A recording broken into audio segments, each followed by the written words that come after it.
بسم الله الرحمن الرحيم الحمد لله رب العالمين وبه نستعين على أمور الدنيا والدين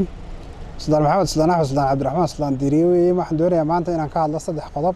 awalanka koowaad yahay abaartii dalka ka jirtay muddo in haysa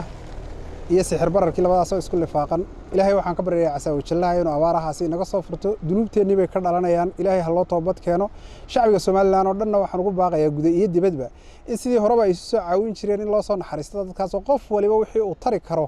miisaanka xasanaadka maalin uu u baahan yahay baa ilaahay ugu daraya inuu qof waliba dadaalo oo wixii uu tari karo walaalihiisa uu u soo taro anigoo u mahad celinaya dad badan oo walaalihiin oo isxilqaamay haddana waxaan leeyahay wali abaartii way taagantahay bal sidaynu isugu naxariisan karro aan isku soo naxariisano naxariista ilaahay ayuun baa lagu baahi bixi karaa ilaahay inaan u toobad keeno aan barino dunuubteennii bay ka dhalanayaan wax badan oo abaarahaasi ka mid ah ilaahay ha loo toobad keeno ban leeyahay sixir bararkii ayaa isaguna wali jira shacbiga Soomaaliland oo dhan waxaan ugu baaqayaa inay aaminaan shilinkooda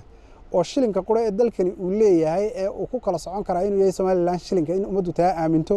xukuumadda gaar ahaan bangiga dhexe inay dadaal dheeraad ah ay muujiyaan bal sidii sixir bararka intii itaala wax looga qaban lahaa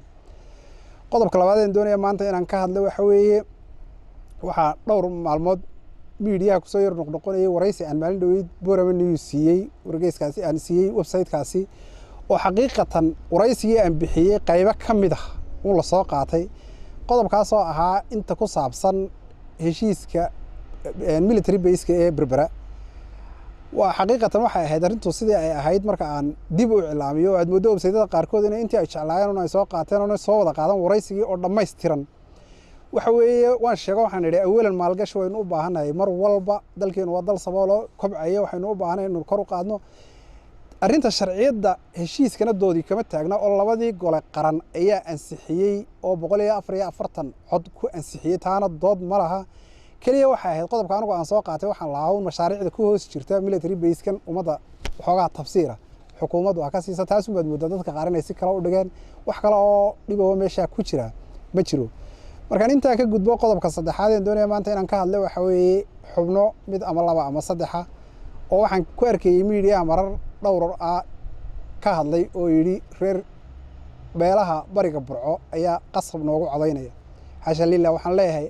arintaas oo kale wax ummad loo quuro ama wax qabta ama wax qof in uun damiir mas'uuliyadeed ay ku jirto oo ku hadlo ma aha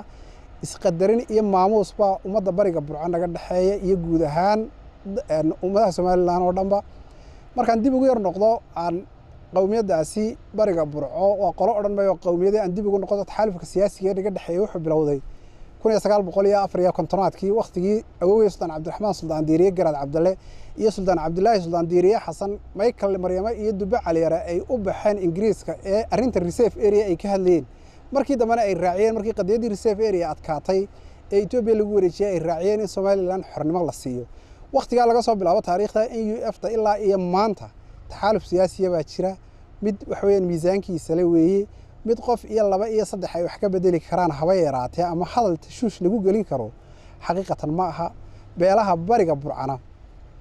haday Ibrahim Sheekh Saxaaq tahay haday Maxamed Sheekh Saxaaq tahay iyo haday Umar Jibriil tahay haday Maxamed Abubakar tahay Muuse Abubakar iyo Samana Abubakarba ixtiraam iyo qadarin baan u hayaa ummadu waxa weeye muwaafaqo leh Allah u siyaadiyay waa ummad siyaasiyan macna sameyn karta oo cidii ay taageeraan ay si fudud u guuleysan karto masiirka ummadana sargooyin karta dalkana horeysa iyo dambeysaba tacab ku lahaa